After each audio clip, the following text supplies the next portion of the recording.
Hello and welcome to the next series of Ghatna Chakra. In this series, we will cover the Vedic age. After covering the Stone Age and the Pali civilization, we will be covering this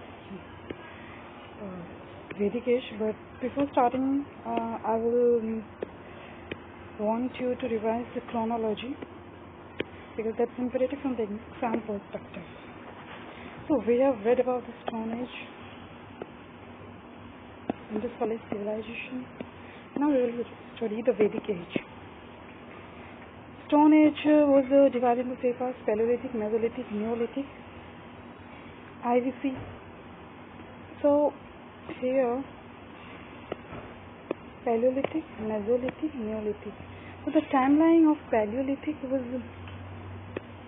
5 lakh BC to 10,000 BC, and the timeline of Mesolithic is 10,000 BC to 6,000 BC, and the timeline of the Neolithic is 6,000 BC to 3,000 BC. Then start with the Indus Valley Civilization, protohistoric. This is prehistoric, this is protohistoric. In protohistoric, we have two periods. I would like to mention here protohistoric. This is Indus Valley Civilization and Chalcolithic period. We have not covered this chapter separately because all the important entities covered in this Indus Valley Civilization, Harappan Civilization chapter. Indus Valley Civilization timeline is 2500 BC to 1800 BC. Whereas the timeline of the Chalcolithic phase is 1800 BC to 1500 BC. Then start the Vedic age, early phase and a later phase. Early Vedic age is 1500 BC to 1000 BC, and the later Vedic phase 1000 BC to 600 BC. After this starts the 6th century. 6th century. Here we will study the Mahajanpada, Magadha region, and the 6th Mahajanpada.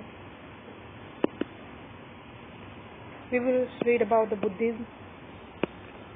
We will read about the Jainism. We will read about the Haryanka dynasty. We will read about the Nanda dynasty. We will read about the Mauryan dynasty after the 6th century BC. So, now start this. First question in the term Aryan denotes the ethnic group थे, speech group था, nomadic group थे, superior race थे. They were superior race. Aryans भी हम सभी पढ़ते आ रहे हैं कि they were the white people. तो कहीं ना कहीं वो superiority complex था उन लोगों में as compared to the Dravidians with the South Indians, you can say. So they used to consider themselves as a superior race, a noble man. So two words associated with this Aryan when the question came: the superior race and a noble man. Okay. Next question number 2. Meaning of term Aryan in classical Sanskrit. Arya, what does it mean? Arya means a noble man. What does it mean, a noble man? Next question number 3. Which one of the following is the oldest Veda?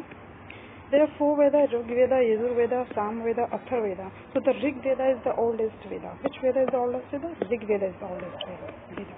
Next question, question number 4. Tri is a name for. If the term denotes tri means they're definitely talking about 3. Something 3 के बारे में कुछ बात कर रहा है. तो उन 3 के बारे में क्या है? ये है वेदा, 3 वेदा. इसको वेदा त्राय भी कहते हैं, but sometimes अगर वेदा त्राय लिखा तो definitely we can mark the option 3 Vedas. But keeping in mind, they have not mentioned Veda Traya, they have just mentioned Tri. So, thinking about the Tri,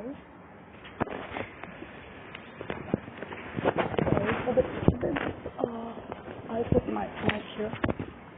So, next is Veda Traya. So, as they have not mentioned the term Veda Traya, they have just given the Tri. So, remember the Tri means 3 Vedas. What does it mean? 3 Vedas. Wherever the term mentions Tri, that means 3 Vedas. Now we will move to the next question. ये PCS 2010 में आया था. Next question, in which Vedic text the term Varna is referenced. देखिए जो वर्ण system है ना वो ऋग्वेद से शुरू हुआ, ठीक है ना, but it will become more rigid more rigid in later Vedic. It became more rigid in later Vedic. But we found this Varna system started from the Vedic period. Vedic Brahman, Kshatriya, Vaishya, Shudra. Okay. Next question number 6. Varna have been known for the Rig Veda since the Haman in the Rig Veda portrays the Brahman, Kshatriya, Vaishya, Shudra. Okay. Next question. The Purush Sukta is related to the Varna system is originally found in Rig Veda. ये छत्तीसगढ़ पीछे 2014 में आया था.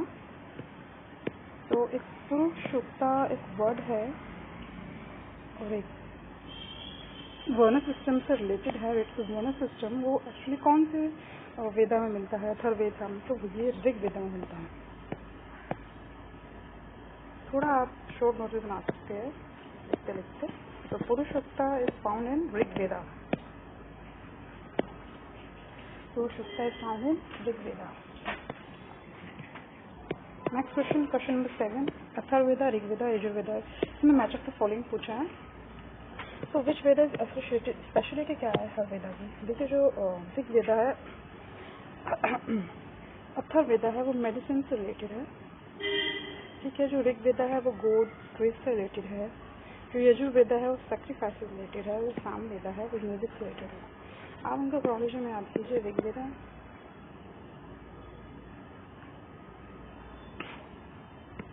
अथर्ववेदा, यजुर्वेदा, ऐसे नहीं, sorry, Rigveda, Yajurveda, Atharvaveda and Samaveda. Rigveda related to the god, Yajurveda related to the sacrifice. जैसे God है, ऐसे जिनको जो ठीक है गॉड है उनको सेक्रीफाइस देना होता है. ठीक है. उनको टू मेक देम हैप्पी. ठीक है. सेक्रीफाइस देने के बाद हमें वी नीड मेडिसिन. थोड़ा गिरिश है समवेयर वी नीड मेडिसिन. हम ठीक हो गए तो थोड़ा आराम. मेडिसिन के बाद हम थोड़ा ठीक हो गए तो वी नीड सम एंजॉयमेंट के लिए हमें म्यूजिक चाहिए. कुछ थोड़ा क्रोनोलॉजी बना के याद कर लीजिए. ऑप्शन नंबर ये first. Next question number 8. Same question है. आई डोंट थिंक कि मुझे फिर से इसमें टिक मार्क लगाना चाहिए. तो आप कर लेना. Next question number 9. Which of the following four Veda contain accounts of magical charm. देखिए जो मैजिकल से वगैरह रिलेटेड है वो अथर्ववेद है. ठीक है. Which this spells can be found in it is same Veda related to the medicine. Okay. Yajurveda related to sacrifice. Samveda related to music. Rigveda related to the god. Next question number 9 हो गया हमारा. Question number 10. In Rigveda there are कितने मंत्राज है? तो जो इसमें 1028 हेमन है और मंत्राज 10522 है. ऑप्शन तो गलत दिया है but still you can remember. So there are 1028 Haman and 10552 verses. बोले तो मंत्राज है. ठीक है. Remember this exact numbering. Rigveda is the collection of Haman. अभी हम बात करते हैं कितना Haman है? 102528. 1028. ठीक है. Is related to the Haman. वो कितना है? 1028. हम चलो next question. Question number 12. Rigveda. देखिए ये सब ना इनके अंदर क्या बोलते हैं आप ये समझ लीजिए.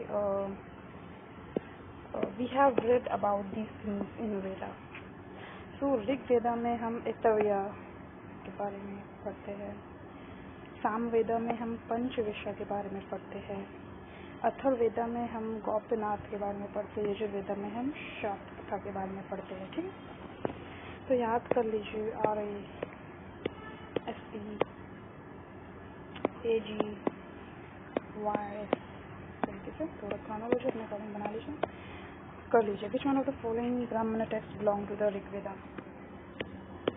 ब्राह्मण text belong to the Rigveda से अभी मैंने करा था ना ऐतरेय. ब्राह्मण रिलेटेड टू द ऋग्वेदा, ठीक है। उत्तरीय ब्राह्मण रिलेटेड टू द ऋग्वेदा, ये रहा। अभी मैंने आपको कराया था, ठीक। अथर्ववेदा, गोपनाथ अगेन अथर्ववेदा, ठीक है। गोपनाथ अथर्ववेदा, ठीक है। गोपनाथ अथर्ववेदा, ठीक। उत्तरीय ब्राह्मण ऋग्वेदा रिलेटेड है। Which the following Samhita of Shukla Yajurveda, कौन सी संहिता है शुक्ला यजुर्वेदा से रिलेटेड? वो है वजसामी, वजसामी। तो there are 2 branches of Yajurveda. Shukla Yajurveda जो हमारा यजुर्वेदा है, चारों वेदा में से एक वेदा का नाम है यजुर्वेदा, वो उसकी 2 ब्रांचेस है, शुक्ल यजुर्वेदा, कृष्ण यजुर्वेदा। तो जो विजयसनी है, जो संहिता है, ये शुक्ल यजुर्वेदा की है, ठीक है। तो Shukla Yajurveda is available only in poetic form, whereas Krishna Yajurveda contain poetic and prose form. ये आप याद कर लीजिए, ठीक है। तो जो यजुर्वेदा है that is divided into 2 parts, that is Shukla Yajurveda and Krishna Yajurveda. So the Krishna Yajurveda is found in only in poetic form, whereas Krishna Yajurveda found both in poetic and prose form. ठीक है। Now we have already done with this. So the Vajasni is the Samhita of Shukla Yajurveda, ठीक है। If something you are not able to remember or recall, that means आप first time उस चीज़ को पढ़ रहे हैं। अगर आप इस चीज़ को 3 बार पढ़ लेंगे, आपको दिमाग में वो चीज़ धीरे धीरे आप चीज़ों को रिकॉल करना शुरू हो जाएगी, और 4-5 बार पढ़ते हैं और चीज़ आपके दिमाग में बैठ जाएगी। अगर ये वीडियो आप 4-5 बार पढ़ लीजिए, आई एम डैम श्योर कि मेरे हिसाब से इस चैप्टर या फिर जितने भी आप चैप्टर मेरी वीडियो से करोगे, कोई क्वेश्चन आपको कर दूँगा। Which mandala of Rigveda is completely dedicated to song? तो 9th मंडला, ये आपको कैसे याद करने पड़ेगा? आप सारे मंडला के तो नहीं याद कर सकते, बट जो भी PYQs में पूछा गया उन मंडलास को आप याद कर लीजिए, तो you will able to eliminate कि हाँ ये तो उस मंडला में था, ये उस मंडला में था, तो ये हो सकता है ये सारे मंडला में, ठीक है। तो Soma is related to the 9th Mandala. Question number 17. Rites and rituals related to the yajnas are mentioned in Yajurveda. अभी हमने बात की थी सैक्रिफाइसेस वगैरह जो थे वो यजुर्वेदा से रिलेटेड थे, ठीक है। सामवेदा में म्यूजिक था, ठीक है। So this rites, rituals, sacrifices is related to the Yajurveda. Next question number 19. The compilation of which among the following is based upon the Rigveda? So Samaveda, ठीक है। सामवेदा सबसे जो शॉर्टेस्ट है वो सामवेदा है। It is closely connected with the Rigveda. It has taken many verses from the Rigveda. Samaveda is completely inclusive for ritual application and all of its verses are meant to be chanted in पैरामी। Samaveda Samhita consist total of 185। देखिए कहने का मतलब ये है कि जो सामवेदा सबसे शॉर्टेस्ट फॉर्म ऑफ वेदा है, और इसकी जो कहीं ना कहीं ये क्लोजली एसोसिएटेड है ऋग्वेदा है, क्योंकि काफ़ी वर्सेस है सामवेदा में जो हमने ऋग्वेदा से लिए हुए हैं, ठीक है। तो that's why this Samveda is connected with Rigveda. Next question number 20. The earliest evidence of the use of iron in India has been discovered from the Atranji Khera. So the earliest evidence use जो सबसे पहले जो iron है वो वैदिक as से use होना शुरू हुआ है। तो उसमें भी सबसे earliest evidence जो हमें मिले हैं वो अतरंजी खेड़ा से मिले हैं। कहाँ से मिले हैं? अतरंजी खेड़ा से मिले हैं।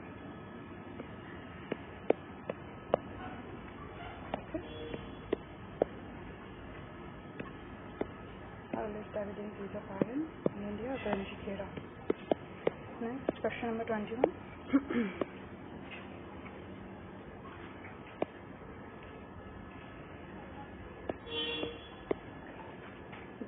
When did the use of iron begin in Indian continent? So the history of early iron smelting practiced by the tribal artisan in different region of the ancient India dated back to 1300 to 1200 BC. Most of the archaeology except around 100 BC as start of iron age. 100 BC से हमारा letter वैदिक period शुरू हुआ था, ठीक है। 100 BC से 600 BC तक चला था हमारा लेटर वैदिक पीरियड, ठीक है। 1500 BC से 100 BC तक अर्ली वैदिक पीरियड चला था हमारा, ठीक है। तो most of the archaeologist accept around 100 BC start of iron age in subcontinent. So earliest use of iron in India subcontinent can be placed around 300 years ago, ठीक है। तो इसमें ऐसा कोई भी ऑप्शन इज नॉट appropriate, ठीक है ना, to mark. So none of the above. Next, Upanishads are book on philosophy. देखिए जो उपनिषद है ये एक रिलीजन स्क्रिप्चर नहीं है बल्कि एक फिलोसफी है ऑफ ऑल टाइम, ठीक है. ये ऐसा कोई it doesn't impose any schools of thought, religion or interpretation of scripture, but it is a method of explaining unique concepts, ठीक है. तो Upanishad is a philosophy. It is not about the religion scriptures like we find in Vedas. Vedas are religion scripts or scriptures, but when it comes to Upanishad, these are not religion scripts. These are the philosophies. Question number 23. The main theme of Upanishad is philosophy. अभी मैंने कराया just अभी कि Upanishad philosophy, which of Vedic literature talk about the salvation. देखिए जो उपनिषद है जिस वैदिक literature talk about the salvation के बारे में उपनिषद बात करती है और ये फिलॉसफी है, ठीक है. So the word salvation or moksha is not used in Veda. It was firstly discussed in Upanishad. Moksha means liberation. The continuous cycle of life and death is not the actual aim of human soul. According to the Upanishad, the core of our self is not the body or the mind, but the Atma. ठीक है. So the word moksha or salvation. So we have not read about this term in Veda. We have read about moksha in Upanishad. ठीक है. तो मोक्षा जो word है salvation है वो उपनिषद से रिलेटेड है, वेदा से रिलेटेड नहीं है.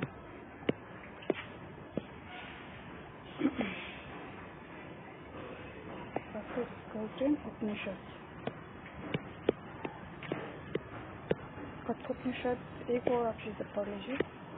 Kathopanishad is a story of conversation between Yama, Lord of Death, or Nachiketan, a 12-year-old boy who left home in search of meaning of death and beyond.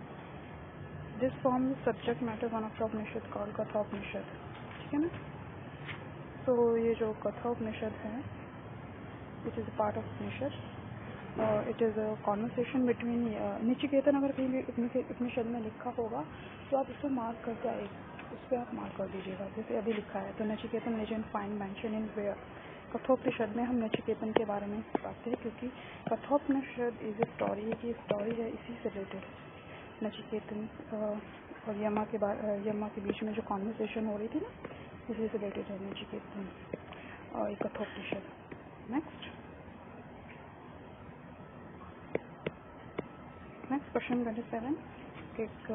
ये king Ashwapati of Upanishad period was the ruler of Kekaya. देखिए जो random facts आ जाते हैं ना, आप ना history को नहीं सब कुछ याद कर सकते हैं, कुछ आप रैंडम फैक्ट्स ही याद करके क्वेश्चन याद कर सकते हैं. क्योंकि पिछले रत्ना चक्र का मतलब है पिछले 25-30 साल के जितने भी PIQs है डिफरेंट 5-6 स्टेट PGs के, उसी का हल ये वही है, ठीक है.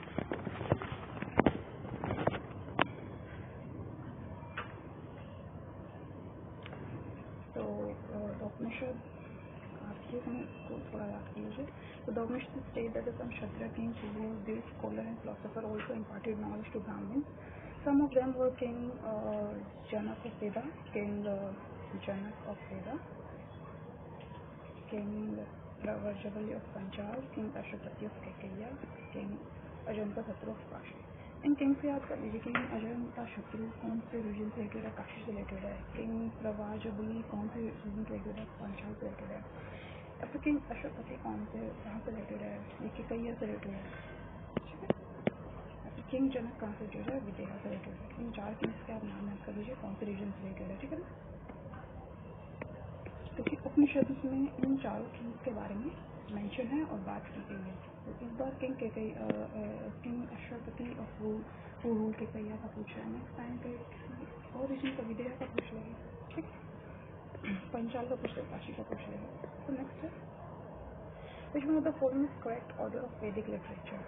तो जो वैदिक लिटरेचर है उसका क्या है, पहले क्या है, पहले वैदिक संहिता है, फिर ब्रह्मांड आए, फिर आर्यनकाद आए, उसके बाद उपनिषद आए. उसके बाद में क्या है उपनिषद, पहले वैदिक संहिता आए, ठीक है ना. फिर ब्रह्मांड, आर्यनकाद, फिर Upanishad. Got it. Next question number 29.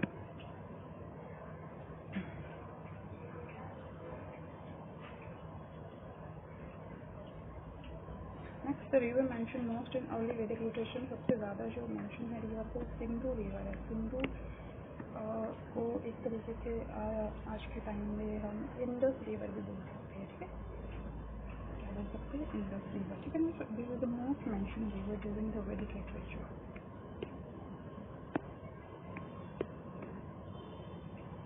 ये जो इंडिया का नाम इंडिया बना है ये सिंधु ही रिवर से कहीं ना कहीं बना है वैदिक में। जैसे हमने वेदास लिखे उसमें मेंशन था सिंधु रिवर। अब जो वेस्ट जो डायनेस्टिक द ग्रीक थे, दे वर नॉट एबल टू से, उनसे एस नहीं बोला जाता था तो वो इसको इंडो बोलते थे, इंडो इंडो रिवर इंडो। तो इंडो से फिर किसी और रीजन में शिफ्ट उस रीजन के लोगों ने पढ़ा, कॉन्टिनेंट के लोगों ने उसको पढ़ा तो उनसे यू नहीं बोला जाता था, इंडो नहीं इंडिया। तो वहाँ से सिंधु से ही वर्ड इंडिया आया हमारे, ठीक है। तो ये कह सकते हैं कि प्रोनाउंसिएशन का ही खेल है कि लोगों से सिंधु वर्ड नहीं बोला जा रहा था तो इंडो, इंडो से इंडिया। तो ऐसे हमारा जो कंट्री का नेम है वो इंडिया बना, इंडिया हाँ आया वर्ड सिंधु से India. Vedic river Askini is identified with which one of the following rivers? देखिए आप इन सबके नाम याद कर लीजिए, अभी आगे मैं बताऊंगी कि ब्यास का जो वैदिक नेम था, क्या नाम था, रवि का क्या था, झेलम का क्या था। तो जो चेनाब का जो वैदिक नाम था वो अस्किनी था। तो रिवर अस्किनी वॉज चेनाब, ठीक है। एसी गर्मी बहुत हो रही है ना, पृथ्वी की जरूरत है, एसी की बहुत जरूरत है, तो Askini and Chenab. Next, which of the following river mentioned in Rigveda indicate the relations of Aryans with Afghanistan? कौन सी रिवर है जो ये बताती है कि आर्यंस और अफगानिस्तान में रिलेशन थे? देखिए जो कुबा और सरामू रिवर है यही अफगानिस्तान से रिलेटेड, तो डेफिनेटली है सी बात है ये रिवर की अफगानिस्तान के आर्यंस के रिलेशन बताती है। तो option C is correct. Next, the Vedic river Kubha was located in कहाँ लोकेटेड? अफगानिस्तान में। Tells about the relations with Aryans. Next question number 32। इसमें वैदिक रिवर है उनके मॉडर्न नेम है कि पहले जो कुबा थी अब आज उसका उस रिवर का क्या नाम है? कुबा काबुल। जो कुबा का मॉडर्न नेम है काबुल, ठीक है। पर्वशिनी का मॉडर्न नेम है रावी, PR। एक्टर एक्ट्रेस को सबसे ज़्यादा क्या चाहिए होती है? PR चाहिए होती है, PR। AC हमने बोला ना स्किनी और चेनाब, AC गर्मी और बहुत होती है तो हमें AC की जरूरत है।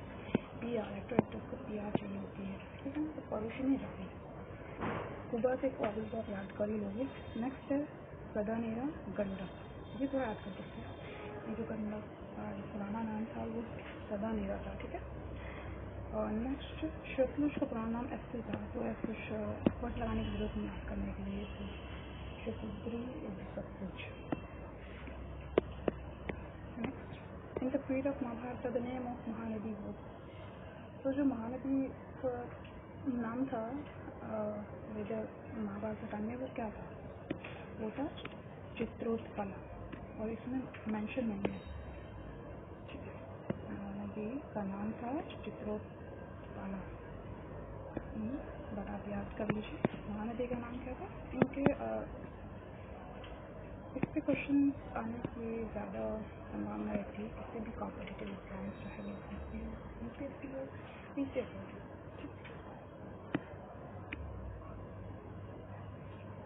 देखिए कह सकते हैं कि UPSC में थोड़ा मेंस के लिए हमें थोड़ा एनालिटिकल चीज़ों को ज़्यादा करना पड़ता है, but when it comes to prelims चाहे OPSC और PCS हो आपको फैक्चुअल चीज़ें याद ही करनी पड़ेगी। ऐसा नहीं है कि जो लूसेंट है उसे SSC वालों के लिए यूज़ कर लिया जाए। यूपी बहुत स्टूडेंट ऐसे मिल जाएगा जो बोलेंगे कि हमने इंटर मेडिकल के लिए हमने लूसेंट पढ़ के UPSC क्लियर किया है। तो इंटर मेडिकल थोड़ा फैक्चुअल है ना, तो उसमें ऐसा ये नहीं है कि ये सिर्फ इस एग्ज़ाम के लिए अपने एग्ज़ाम के लिए है, नहीं। घटना शब्द को आप इससे भी यूज़ कर सकते हैं, UPSC में यूज़ कर सकते हैं, PCS के एग्जाम्स में डिफरेंट स्टेट्स में यूज़ कर सकते हैं। Question number 35, as per the Vayu Purana what is the mythological name of Mahanadi river? अभी वायु पुराण है, देखिए महाभारत में तो चित्रोत्पला था, ठीक है ना। Matsya Purana river Mahanadi was stated as Chitrotpala, but Vayu Purana में महानदी का नाम था नीलोत्पाला। क्या था? नीलोत्पाला। देखो दोनों में पाला पाला है, ठीक है। चित्रोत्पाला, ये भी महानदी का नाम था और ये भी महानदी का नाम था, बट ये वायु पुराण में था और ये मत्स्य पुराण में है, ठीक है। ये मत्स्य पुराण में है महाभारत के टाइम, ठीक है।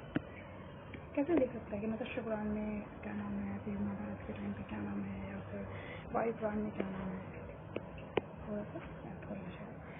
The Dharma and the Veda depict a central idea of ancient Vedic civilization of India. In this context, consider the following statement. Dharma was the conception of obligations and the discharge of one's duties to oneself and to others. Right? Dharma का मतलब होता है ना कि obligations करना and performing the duties, अपनी duties को perform करना, ठीक है। जो रीता है ये fundamental moral law है, governing the functioning of universe and its all content. Rita एक तरीके से law है, धर्मा इस implementation है, ठीक है ना। तो दोनों ही एसोसिएटेड है एक दूसरे से, दोनों ही सेम है। रीता कहना कि मॉरल लॉस है, धर्मा कहना है ऑब्लिगेशन कह सकते हो और अपनी ड्यूटीज को परफॉर्म करना, ठीक है। नेक्स्ट है question number 38। In the context of Indian culture which means अभी बताएं लॉ से रिलेटेड है। नेचुरल लॉ, आर्टिफिशियल लॉ क्या हुआ, इंडियन नेचुरल लॉ, ठीक। Next question number 40। Who among the following was the Brahma Vedini who composed some hymn of the Vedas? जो ब्रह्म वेदिनी, देखिए आप वेदास में जो है ये पा सकते हैं कि काफ़ी फीमेल राइटर्स आपको मिलेगी who wrote some text about and we read about it. तो ये आप चीज़ें पढ़ सकते हो कि ठीक है अर्ली वेदिक पीरियड में वुमेन्स कंडीशंस काफ़ी इम्प्रूव थी। लेटर वेदिक में थोड़ी वो डिटेरियोरेट हुई, बट उसमें भी एजुकेशन राइट्स थे, बाकी सोशल राइट्स लेने से लेटर वेदिक पीरियड में वुमेन्स के, बट एजुकेशनल राइट्स तो लेटर वेदिक पीरियड में भी थे। लाइक वो लेटर वेदिक पीरियड में सभा समेलन करने पार्टिसिपेट नहीं हो सकती थी, अर्ली वेदिक पीरियड में दे कुड हैव। तो लोकमुद्रा एक बहुत ही इम्पोर्टेंट नाम है परिवेदा पीरियड में, जो कंपोज्ड ब्रह्म वेदिनी, ठीक है। तो लोकमुद्रा कंपोज ब्रह्म वेदिनी। Next question number 41। During the Rigvedic period word Nishka was used for jewelry, but in later Veda it was used for the meaning of coins. तो ये निष्का हमने अभी पढ़ा, निष्का ये कॉइन से रिलेटेड है और गोल्ड कॉइन होती है। Nishka is gold coin. हम इनको और बाद में मौर्य पीरियड में पढ़ते हैं, गुप्ता पीरियड में, उनका पीरियड में हम वर्ड निष्का पढ़ते हैं, तो उनको कॉइन्स के लिए यूज़ किया जाता था। बट अर्लियर पहले ज्वेलरी के लिए यूज़ किया जाता था और ये गोल्ड कॉइन्स होते थे। पूछ रही कि सिल्वर कॉइन्स और गोल्ड कॉइन्स, तो गोल्ड कॉइन्स होते थे। तो डूइंग द निष्का वो नेक ज्वेलरी का नाम होता था। तो Nishka was ornament of neck, गले में पहनने की ज्वेलरी को पहले निष्का बोला जाता था ऋग्वेदिक पीरियड के टाइम में, बट लेटर ऑन इसको हम कॉइन बोलने लगे। देखिए ये थोड़ा सेकंड क्वेश्चन है, ये किसने पूछा गया, बीपीएससी में पूछा गया। ये वो हार जो कोई है, ये किससे, एक इंस्क्रिप्शन है actually which mention the name of वैदिक कोर्स इन गॉडेस। तो बहुत कोई जो है ये एक इंस्क्रिप्शन है जिसमें वैदिक गॉडेस का नाम लिखता है। Next, which of the following inscription tell about the Aryan movement of Aryan from, देखिए ईरान से कौन सी इंस्क्रिप्शन बताती है जो आर्यन का मूवमेंट हुआ वो ईरान से इंडिया में हुआ। तो ये बोगिश कोई इंस्क्रिप्शन बताती है, अभी जो हमने पढ़ा यही वैदिक गॉडेस के बारे में बताती है, आर्यन का मूवमेंट बताती है। तो वेरी इंपॉर्टेंट इंस्क्रिप्शन अभी पढ़ा हमने वैदिक खोज कोई, ठीक है। which mentioned four Vedic gods, Indra, Varuna, Mitra, Nasatyas. All the four Vedic gods mentioned in this inscription. Next, question number 47. Who among the following wrote an original homeland of the Aryan? Who among the following wrote an original homeland of the Aryan is the Bal Gangatirik. So Bal Gangatirik ने अपनी एक book लिखी थी the Arctic homes in the Vedas, जिसमें उसने ये बताया था कि जो ओरिजिनल होम्स था आर्यन का वो नॉर्थ पोल था, बट ये थ्योरी स्टोरीज में एक्सेप्ट नहीं की लगती है, ठीक है।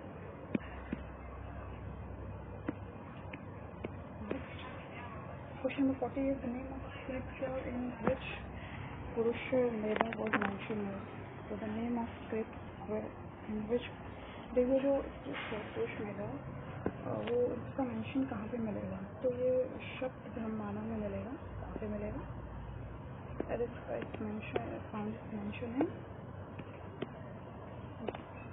its mention in शब्द ब्रह्मांड। तो पुरुष मेला इस करेक्ट है, इसका मेंशन शब्द ब्रह्मांड में मिलेगा। हमने अभी पढ़ा था क्रोनोलॉजी ब्रह्मांड आपके जी।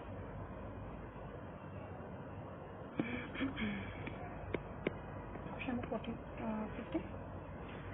49 क्वेश्चन सेम था, तो उसको मैंने स्किप कर दिया। In the post Vedic period which was considered as the axis of Aryan culture, Kuru and Panchala, ये रीजन के नाम है। आप मगधा में जब पढ़ोगे कंट्री देखिए तो वहाँ पे इन सबके बारे में पढ़ोगे, पंचाला। तो पोस्ट वैदिक पीरियड में the region of Kuru Panchala axis Aryan culture का एक्सिस कुरु और पंचाला रीजन को माना जाता है। ठीक, next question number 57। The word Gotra occurred for the first time, जो गोत्रा वर्ड है वो फर्स्ट टाइम कब आया ऋग्वेदा, कहाँ से? ऋग्वेदा। तो द गोत्रा का मतलब होता था simply cow shelter. Okay, specific meaning of the family lineage can be इसका उससे मोर देन द फर्स्ट जो गोत्र वैदिक पीरियड में वो वाला गोत्रा है काउ शेल्टर वाला गोत्रा। ठीक है, 52 द रिलीजन ऑफ अर्ली वैदिक period was primarily of worship of natural and emotion.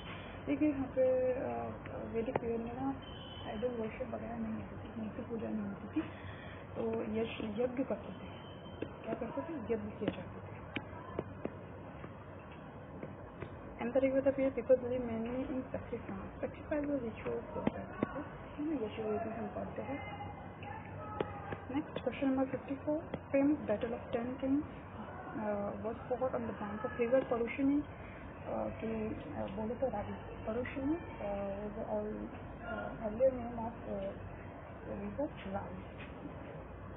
So the famous battle of 10 kings was fought on the bank of Parushini. Parushini. Question 55. Famous battle of 10 kings is described in कहाँ पे में? Parushini.